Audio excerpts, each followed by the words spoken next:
To see what happens when your vehicle drives over ice, we drove onto an ice rink at the Polar Ice House in Garner. We put out test cones to know where we hit the brakes and where we would actually come to a stop. Okay, so now it's time to see what our SUV can do when it's up against the ice. In our all-wheel drive First Alert Storm Chaser, I went 5 miles per hour. Not have much traction here. Then tapped the brakes. We measured, and I slid 14 feet. at just 10 miles per hour. Whoa, just slide, slide, slide. I slid 30 feet, but out on the roads, it'll be wet. To recreate that, they brought out the Zamboni.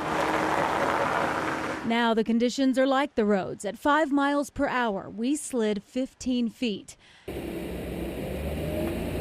At 10 miles per hour, 46 feet. Basically, it took twice as long to stop. And even though things are safe and secure at the Polar Ice House in Garner, Really just hardly grips. There's just no traction. you don't know what you might run into on the roads, and your results could be much worse. Despite being stuck in the hospital for almost a week, 4-year-old Kalen Arthur is in good spirits. In fact, he couldn't wait for his dad to strap on his leg braces so he could roam the UNC Children's Hospital halls. Run, ow! Just last week, Kalen suffered a stroke, his 6th since he was almost 2 years old. It's kind of rough to watch him. He's in a great mood now, but when he's having these, it's kind of heartbreaking, and you can't do anything. You need going down too. This latest stroke left him blind in his left eye and has further weakened the right side of his body. He wants to go home. He wants to play with his doggy and his cats. He don't want to be here. He really hates IVs. Doctors aren't positive, but they think Kalen could have vasculitis, a disorder that destroys blood vessels through inflammation. So to treat this, they've decided to proceed with chemo. 1, 2, 3, 4. Meanwhile, with medical bills piling up, Tony Arthur's fellow Rollsville firefighters donated their own sick time to cover his stay in the hospital. And they created this website to collect donations for the family. I'm not worried about the money part because I have such a great set of friends who are coming forward for this. So I don't have to worry about the monetary side, I just have to worry about him, and that makes it a lot easier. The family also created this Facebook page, Caring for Kalen. So far, it's been liked by more than 4,400 people, including a state trooper who paid the little boy a surprise visit, much to his delight. Now, while the family certainly appreciates all the support, they're also hoping that his case will lead to more awareness. In fact, Tony's mother just recently submitted paperwork to the governor's office. They're hoping to make May Pediatric Stroke Awareness Month. In Chapel Hill, Caitlin Canute, ABC 11 Eyewitness News.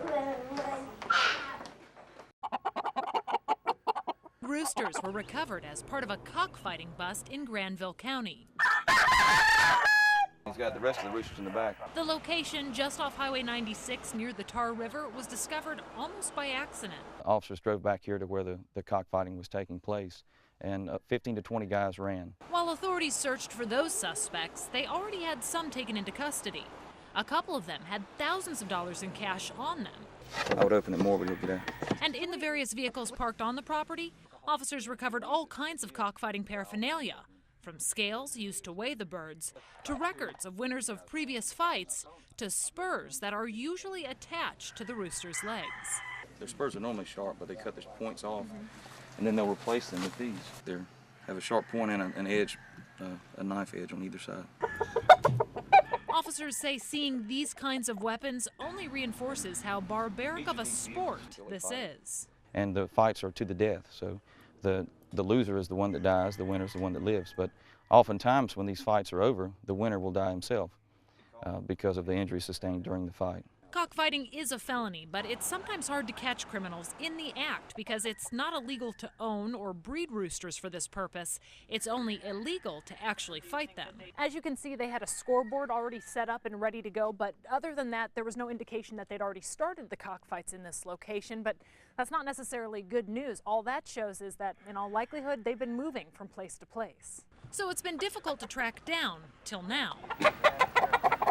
And authorities do hope that this bust will at least send out a message to make people think twice before they bring this back into Granville County. In Granville County, Caitlin Coyner, ABC 11 Eyewitness News. I'm lying.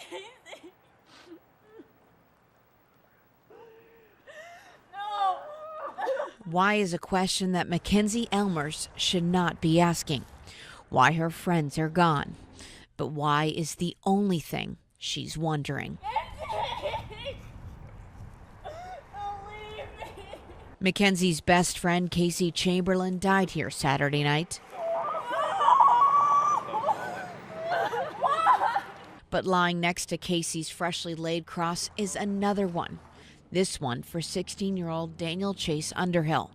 Chase was speeding, troopers say, lost control, overcorrected, and hit this tree. Casey and Chase never judged anybody. They loved everyone.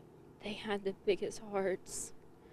They don't deserve this. Mackenzie says she was with Casey just the other day, days after Christmas, and still has a hard time believing the news.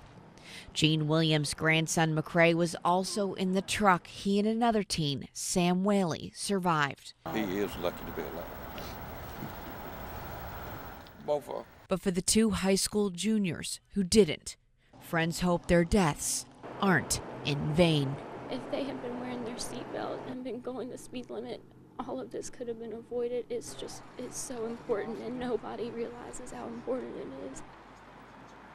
3 people who conspired to kill witnesses linked to a terrorism case are sentenced. Hussein Sharifi gets life imprisonment for plotting murders for hire. His younger brother, Shukman Sharifi, receives 36 months. And Naveed El-Sheikh, a former special needs teacher in Mooresville, she was handed 42 months. The younger Sharifi and El-Sheikh were also sentenced to 3 years probation. Flex on a Devil writes, it's the small things. Be encouraged. It was more about just doing something for somebody and just to make people feel loved.